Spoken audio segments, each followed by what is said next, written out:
Olá, pessoal. Bem-vindas e bem-vindos ao podcast do Manchetômetro. Eu sou André Madruga, jornalista e um dos pesquisadores do projeto. Serei o mediador dessa semana. Antes de começarmos, convido todos e todas a participarem da nossa campanha de financiamento coletivo no site da Benfeitoria. Para contribuir, basta acessar o link benfeitoria.com/manchetômetro. Toda ajuda conta muito. No último dia 7 de outubro, o Hamas atacou de surpresa Israel. Invasões por terra, mar e ar. O grupo utilizou diversos métodos de ataque, inclusive contra civis, para surpreender o exército israelense e invadir o país. Como resposta, Israel, governado por Benjamin Netanyahu, primeiro-ministro de extrema-direita, prometeu varrer o Hamas do mapa da terra.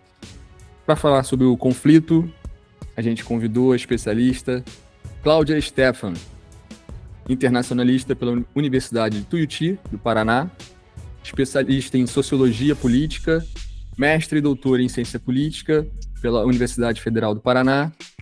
Cláudia ainda é pesquisadora do NEPRI, Núcleo de Pesquisa de Relações Internacionais, e integrante da rede latino-americana Mulheres. Bem-vinda, Cláudia. Oi, André, tudo bem? Oi, Dani, obrigada pelo convite. E também a participação da Daniela Drummond, doutora em Ciência Política, uma das pesquisadoras do Manchetômetro. Dani, bem-vinda, vai fazer esse podcast com a gente hoje. Oi, André, oi, Cláudia. Que bom que a Cláudia aceitou o nosso convite, vai poder contribuir para o nosso podcast dessa semana. Cláudia, considerando essa complexidade histórica e política do conflito entre Israel e o Hamas, quais fatores que você considera mais cruciais para entendermos a situação atual e as dinâmicas que estão em jogo? E como que esses fatores influenciam as negociações e os conflitos em curso? O que você pode falar para a gente? Então, os fatores mais importantes que a gente precisa considerar, em primeiro lugar, é que é uma questão histórica, né? Não é uma questão contemporânea. Então, a disputa territorial entre os árabes palestinos e os judeus ortodoxos, que já habitavam a Palestina, ela, de certa maneira, já existe muito antes da formação do Estado de Israel. A região da Palestina já fez parte do Império Otomano, e depois da queda desse império, com o fim da Primeira Guerra Mundial, essa região ficou sob o mandato do Império Britânico até o final da Segunda Guerra Mundial. Quando a questão palestina e a questão judaica, ou seja, essa disputa territorial na região da Palestina, passou a ser responsabilidade da ONU. Então, esse é o primeiro fator muito importante para lembrar. O segundo é que já existia, desde então, a promessa para os árabes da criação de um Estado na Palestina. E isso seria em troca de eles lutarem na Primeira Guerra Mundial ao lado dos otomanos. E essa promessa foi mantida e estendida, de certa maneira, pelos britânicos, que tinham que administrar a região e os conflitos entre os árabes e os judeus, que eram majoritariamente religiosos naquela época. Então, já existia também uma ideia de retorno à Terra Prometida, que vinha da história bíblica pelos judeus europeus. Então, a partir da ideia de que a diáspora judaica naquela região havia espalhado os judeus pelos mais diversos países, então a formação da organização sionista em 1897, na Suíça, ela teve o objetivo de criar um Estado judaico para que todos os judeus voltassem à chamada Terra Prometida, né? Então, a princípio, essa terra não seria Palestina, foi pensado na Uganda e em alguns outros lugares, mas acabou depois sendo voltada a ideia de fazer na Palestina, que era o lugar oriundo, né, do povo hebreu. Então, a Segunda Guerra Mundial, ela vai trazer a necessidade desses judeus das mais diferentes nacionalidades se refugiarem do regime nazista alemão. Então, muitos foram absorvidos pelos Estados Unidos, mas outros não, tiveram que se refugiar em outros lugares. Então, nesse contexto, a gente tem os diplomatas da ONU propondo a Resolução 181 de partilha da Palestina, em 1947. Então, a partilha se daria em um Estado árabe e um Estado judeu. que foi recusado essa proposta pelos palestinos e pelos estados árabes vizinhos, que não queriam um Estado aliado dos Estados Unidos, né, um Estado ocidental, né, ocidentalizado, na região oriental ali deles. Então, esse é o segundo fator importante. O terceiro é que, então, o Estado de Israel ele foi formado a partir dessa resolução da ONU, em 1948, e em meio a essa disputa territorial com os árabes palestinos e a disputa política com os países árabes, que não queriam um Estado aliado ali naquela região. Então, esse Estado, ele vem, vamos dizer assim, de maneira artificial, criado ali dentro da região da Palestina, a partir dessa resolução da ONU. E isso vai criar muito atrito entre os estados vizinhos e entre os habitantes da região, que são os palestinos que são refugiados hoje em Gaza e na Cisjordânia.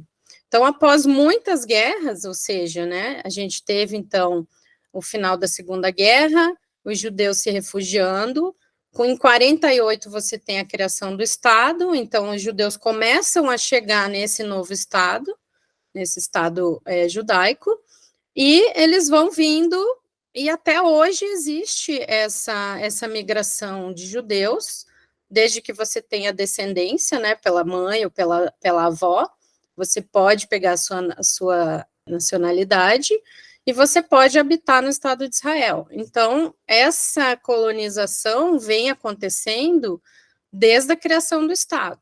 Então, isso gerou muitas guerras, né? Então, após muitas guerras, e mesmo após a criação da Autoridade Nacional Palestina, nos territórios, né, palestinos de Gaza e Cisjordânia, essa colonização ela foi contínua, né, chamada settler colonialism, que é a colonização de povoamento. Ela foi contínua e os palestinos foram cada vez mais destituídos do seu próprio território. Nas áreas designadas da Cisjordânia, está quase completamente ocupada por assentamentos judaicos. E a faixa de Gaza, como a gente está vendo, ela é bloqueada há quase 20 anos, e as pessoas que moram lá, os palestinos de lá, 80% deles praticamente vivem de assistência humanitária da ONU.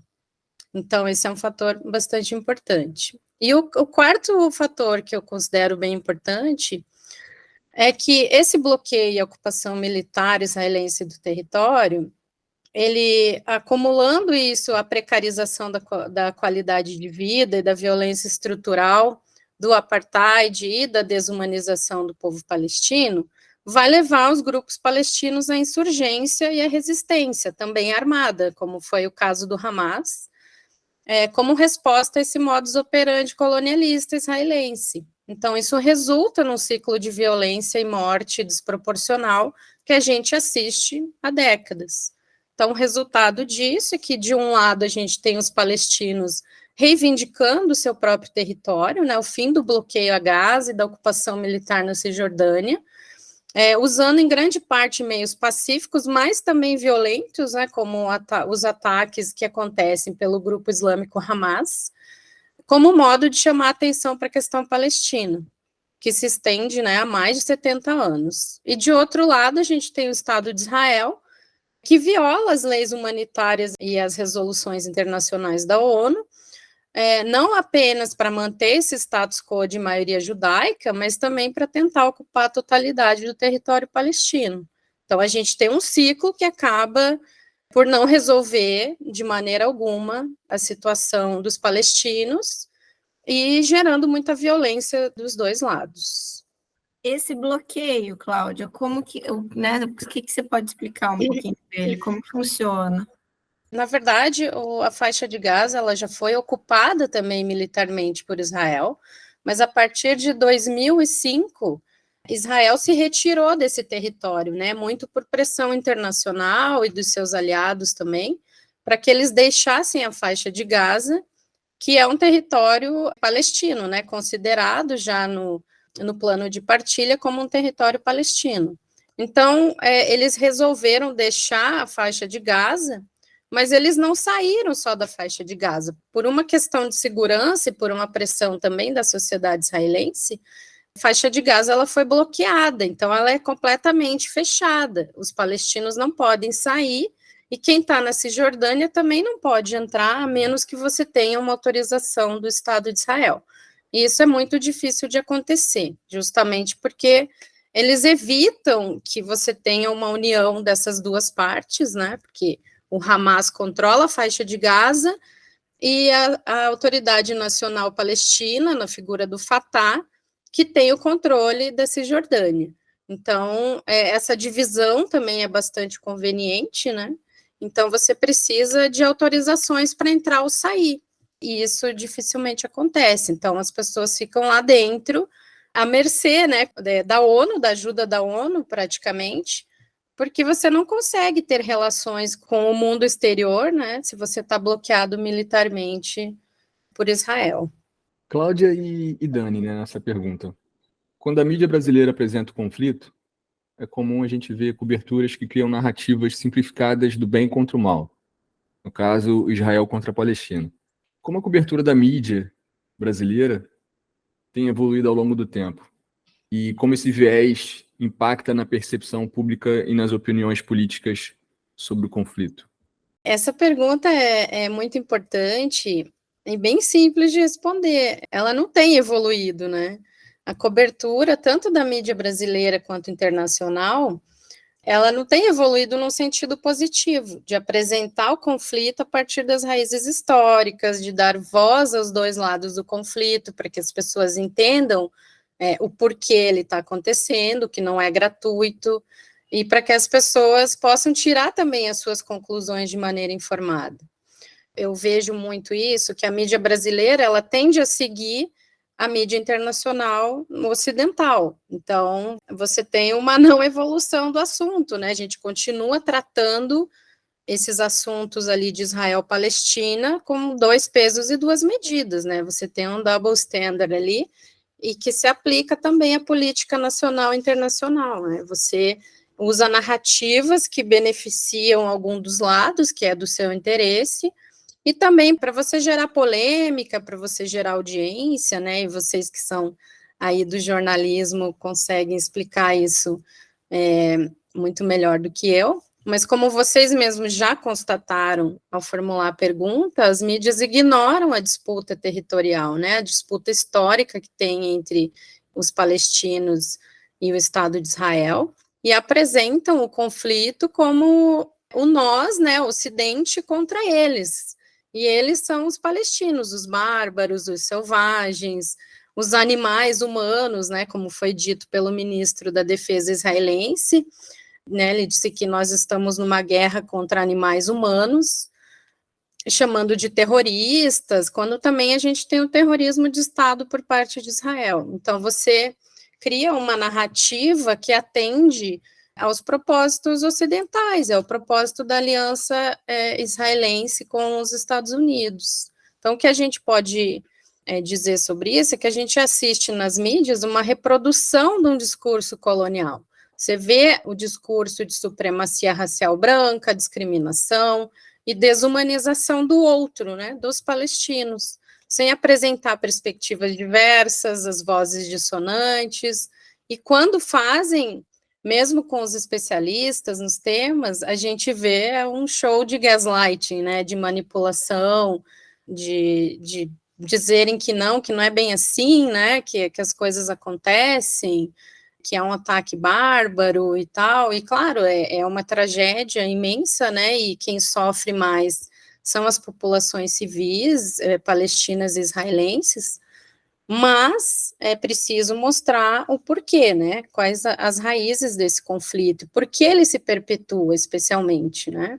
Então, o resultado é que a gente tem as pessoas entendendo essa crise, esses ataques, como um evento inesperado, como um ponto fora da curva, porque elas estão acostumadas com uma narrativa que privilegia Israel como um lado bom, um lado correto do conflito, que está bem longe da realidade, porque a gente sabe que o conflito se resolveria se tivesse muito mais vontade política de Israel, e a gente sabe que isso não acontece.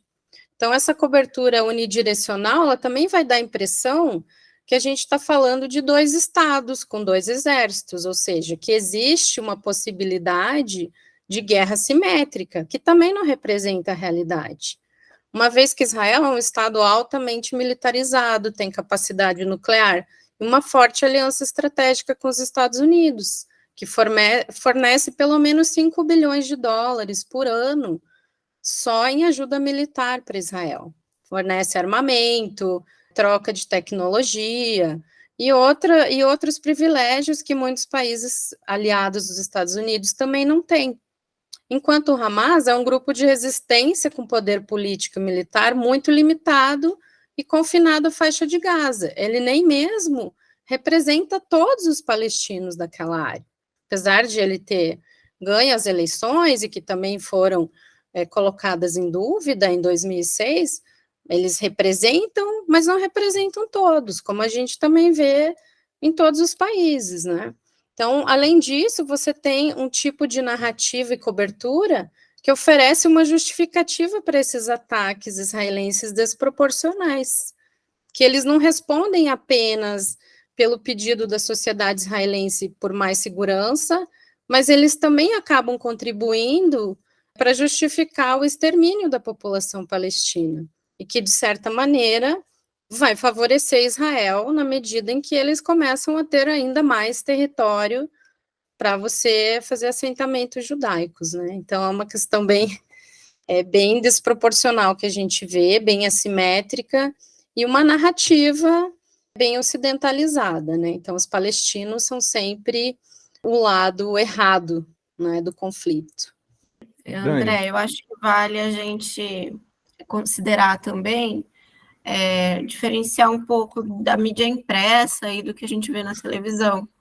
Eu concordo que as imagens também né, do que a gente vê a maioria do conteúdo, que tanto do impresso quanto, né, dos vídeos, do material de televisão e até de rede social, ele é produzido, quando é produzido jornalisticamente, por agências europeias, agências dos Estados Unidos, né? Então, tem esse lado que a Cláudia falou, e uma exploração do trágico também, né, da desgraça ali, das bombas. Então, às vezes aparece nesse pouco tempo de uma imagem televisiva, sempre imagens de ataque, né, uma exploração mesmo da crise humanitária que existe, né, que é uma crítica que a gente faz sempre aqui, né, em vários momentos, do jornalismo utilizar desses momentos de guerra para levantar audiência e, né, além dessa questão que a Cláudia falou, da gente estar escutando um lado, né, a gente não tem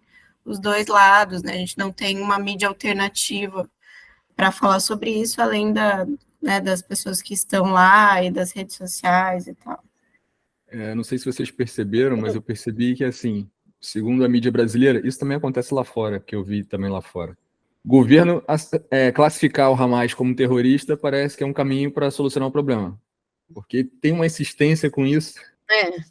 Mas é bem isso. Você classifica como terrorista porque você precisa justificar. Você precisa dizer, olha, você está condenando o ataque, mas eu acho que é um pouco óbvio que nós, pesquisadores ou jornalistas ou quem está na mídia, não é a favor de nenhum tipo de ataque, né? Não é a favor da violência. Então, é lógico que de partida a gente condena qualquer tipo de ataque de qualquer um dos lados. O que fica muito camuflado na mídia é que esses ataques, essa troca de ataques, ela é muito assimétrica. Então, os palestinos estão quase que diariamente recebendo ataques, né? E quando isso acontece com o lado israelense, aí todo mundo fica, meu Deus, mas como é que pode? Atacaram, nossa, é terrorista, vamos condenar. Mas e onde estão as mesmas pessoas para condenar os ataques que acontecem todos os dias com os palestinos, né? Porque eles ainda não têm esse território, porque eles ainda não têm direito a viver com segurança. Então, é bem complicado, porque, né, terrorista é só um lado e o terrorismo de Estado fica onde, né? A ocupação militar, ela gera terror, as pessoas não vivem em paz, elas não podem se locomover, elas não podem, né, sonhar em fazer coisas que a gente faz normalmente. E fora isso, tem também a questão do extremismo em Israel, né? Nos últimos anos, dá para dizer, tem muito conflito interno ali. Então, também existe um mito de que Israel é um lugar pacífico, que ele não tem problemas internos, que a questão é só com os palestinos. Mas tem muita questão interna, que com a entrada dos extremistas religiosos no governo aliado, né, ao governo do Benjamin Netanyahu, você começa a ver ataques desses colonos contra os palestinos. Então, porque os assentamentos judaicos ficam em meio aonde as vilas onde moram os palestinos. Então, as pessoas estão separadas, mas estão muito próximas. Então, para você chegar ali, os colonos saírem do assentamento e chegarem nas vilas palestinas, não é difícil. E para ajudar, ainda tem o IDF, né, as forças de defesa, ajudam os colonos, né? Então, não protegem os palestinos, protegem apenas os judeus, colonos. Então, é bem complicado, porque você tem 20% da população israelense, cidadã de Israel, que é palestina. E essas pessoas também estão sujeitas à violência, né? Elas também não estão protegidas pelo Estado. Então, assim, a gente tem ali nossa, é super complexo, né? Tem muitas questões que a gente pode ficar aqui a noite inteira, horas aqui debatendo, para tentar entender as várias questões que não levam à resolução, né, desse conflito, ao não estabelecimento do Estado palestino. Cláudia, e numa perspectiva futura, quais medidas que você acha que devem ser necessárias para promover a paz e a estabilidade dessa região? Existem iniciativas diplomáticas, sociais ou econômicas que você considera promissora e que poderiam ajudar a criar um caminho para uma resolução sustentável desse conflito? A melhor solução, e que já está prevista, é, sem dúvida, o estabelecimento de um Estado palestino, né? Eu acho que grande parte dos pesquisadores concorda que você ter um Estado palestino ao lado do Estado judeu é essencial para que a gente crie segurança, né? Porque o que as pessoas buscam é viver em segurança, é viver em paz. E quando você tem ocupação militar, fica quase impossível, né? Você está sempre sujeito à insegurança. Quanto mais segurança você tenta criar, mais insegurança você gera. Mas infelizmente, esse estabelecimento do Estado, ele já é praticamente impossível, né? Uma possibilidade está bem distante, inclusive já não é muito cogitado pelos pesquisadores, porque o avanço da colonização, da ocupação militar nos territórios palestinos é muito grande. Se você conseguir ver um mapa que também circula nas mídias mais alternativas, a região da Cisjordânia está praticamente nula, está dominada pela ocupação, pelos assentamentos, e a falta de vontade política de Israel, né? Porque no momento que você expande a ocupação militar, você demonstra que você não tem interesse num Estado palestino. Não importa a justificativa que você use, segurança, nós precisamos controlar ataques, etc. Se você não tem a vontade política de criar esse Estado não vai se viabilizar.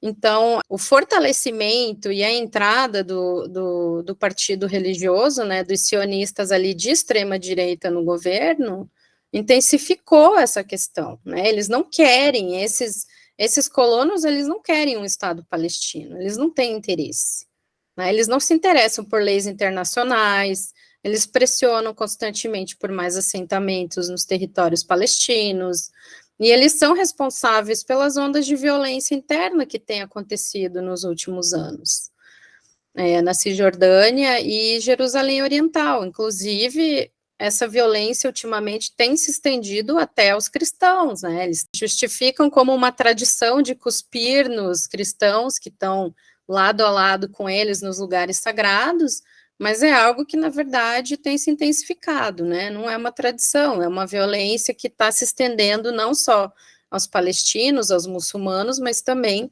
aos cristãos que estão ali em Jerusalém. Então, assim, não tem uma vontade política para que esse Estado se concretize, né? Sobre as iniciativas, tem iniciativas diplomáticas, teve várias tentativas de negociação de paz, já teve acordos entre a OLP e Israel, vários acordos entre a Autoridade Nacional Palestina e Israel, mas sempre essas iniciativas e essas negociações deixam de lado a questão dos refugiados palestinos, que majoritariamente se encontram em Gaza, e sob a tutela da ONU, da UNRWA, né, da UNRWA, que é a Agência de Refugiados da ONU para os palestinos. Então, essa é essencialmente a resolução do conflito, é o que fazer com os refugiados, né? Se ele não tem um Estado palestino, para onde irão esses refugiados? Para onde vão essas pessoas? Uma questão que apareceu também agora é a questão do corredor humanitário, para tirar esses palestinos agora dos bombardeios e fazer eles atravessarem a fronteira com o Egito. Mas isso é um problema também, porque, de certa maneira, você está facilitando a desocupação do território palestino, ao você fazer essa passagem dos palestinos do seu território para um lugar que não pertence a eles, né, onde eles não vão ter nenhum tipo de assistência permanente. Então, isso é um problema, né? A pressão precisa ser para que Israel pare de atacar Gaza, e não que os palestinos deixem mais uma vez o seu território para estar no território, né, de outro Estado, de outros povos, e mais uma vez ficar sem uma resolução. Movimentos sociais tem vários movimentos de direitos humanos, de advocacia internacional e para promoção da paz entre palestinos e judeus. Alguns deles que eu posso citar é o Jewish Voice for Peace, Peace Now, o Jewish for Justice for Palestinians, One Voice, Adala, enfim, tem muitos, inclusive movimentos de rabinos pelos direitos humanos, de judeus ortodoxos que são, inclusive, contra o Estado, né? Eles acreditam que isso vai contra as leis judaicas, que não são os judeus que devem criar um Estado, mas sim o Messias que deveria prover isso. Então, você tem muitos tipos de organizações que trabalham constantemente, principalmente na internet, a gente vê muito, né? Porque elas são muito localizadas, então é difícil muitas vezes você ter acesso a essas informações se você não pesquisa, mas tem vários movimentos, né, tanto formados só por judeus, quanto em conjunto com árabes palestinos, e isso tanto nos territórios ocupados, quanto nos Estados Unidos e na Europa, e movimentos também dentro de Israel, que são movimentos pela paz e movimentos para recusar a entrada no exército, porque essas pessoas não querem ocupar militarmente os territórios palestinos, né? Então, você tem os Refuseniks, você tem o Breaking the Silence, que são os ex-combatentes que vão contar suas histórias nos territórios ocupados, e nisso eles vão incentivar que pessoas não façam mais parte do exército, para que a gente não dê continuidade à ocupação, né, que Israel se sinta pressionado de alguma maneira a estabelecer um Estado, liberar os territórios palestinos. E além dos movimentos sociais, a gente tem a ONU, né, especialmente na subsidiária, na UNRWA, né, na Agência da ONU para os Refugiados Palestinos, que eu já citei, que oferece ajuda humanitária durante os conflitos, e assistência educacional, de saúde, moradia, alimentação, curso profissionalizante e uma infinidade de assistência dentro dos campos de refugiados e também fora deles. Então, ela acaba funcionando como uma espécie de Estado dentro dos territórios ocupados, de modo que os palestinos não sejam totalmente exterminados ou fiquem ali, né, passando fome e sem condições, para que se um dia o Estado realmente for estabelecido, essas pessoas também tenham educação e tenham uma profissão e consigam continuar suas vidas ali. Então, apenas Israel tem o poder político e material para a resolução do conflito, seja pela criação do Estado palestino, conforme a resolução já previa, né, um Estado judaico e um Estado palestino, ou seja, com a incorporação dos palestinos, né, e também desses refugiados, num único Estado verdadeiramente democrático. Mas, como a gente percebe, não há vontade política para isso, senão já teria sido feito, né? Acho que é só parar para ver um pouco da história e a gente entende que não é falta de vontade dos palestinos, eles não têm nem como dar início a ter um Estado, né? Eles não têm essa condição material nem política. A Então fica alegação é por conta de que Israel. os palestinos, principalmente o Hamas, né, não aceita o Estado de Israel. Não reconhece, né, Não o Estado. reconhece o Estado de Israel. Isso não seria um impedimento, porque se você está falando de um estabelecimento de um Estado palestino, então um grupo que todo mundo considera terrorista, que é um grupo militante que usa da violência, ele poderia facilmente ser isolado, né? Porque ele não representa a totalidade dos palestinos, né? Ele representa o seu grupo específico islâmico que tem as suas intenções, mas muito dos palestinos, especialmente que são cidadãos israelenses, esses 20% que estão em Israel, muitos deles têm interesse em viver em paz dentro do próprio Estado de Israel, se for o caso, né? As pessoas também cansam, são gerações de pessoas que estão vivendo e sobrevivendo nesse conflito.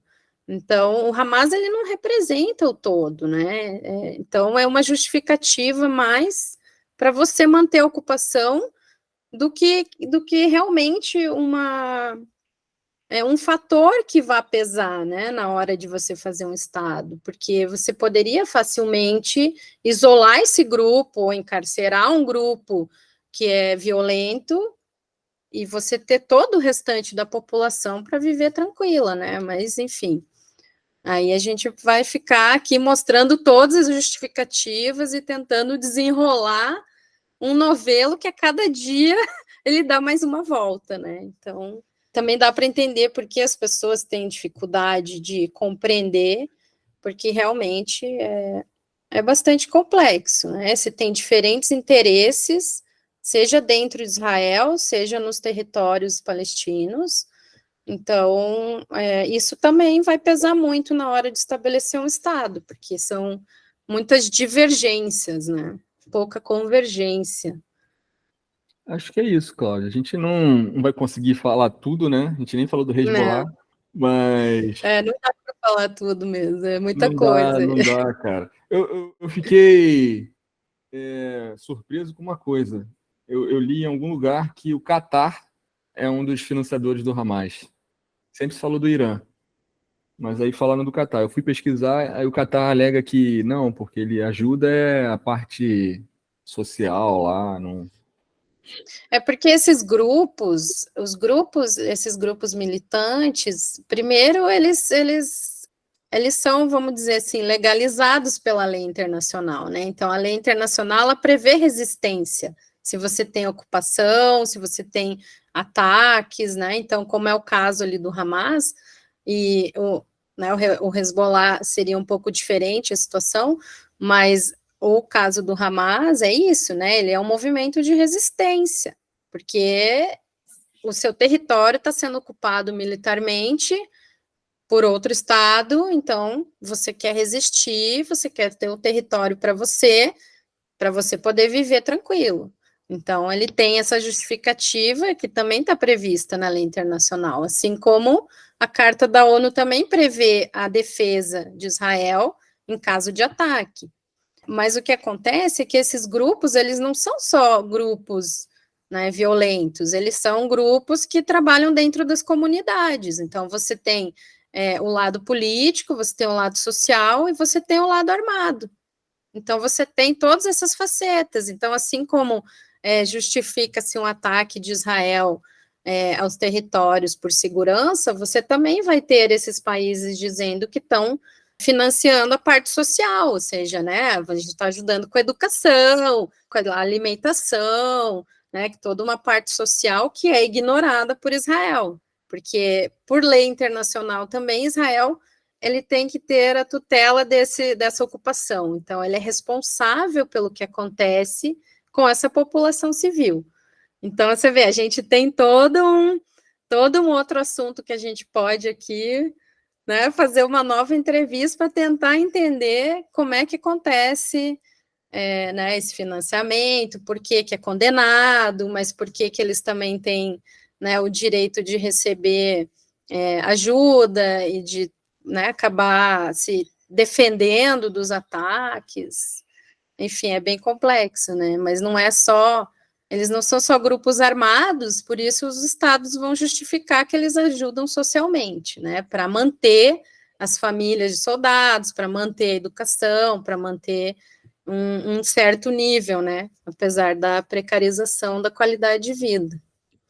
Queria agradecer a participação, Cláudia, Dani, obrigado.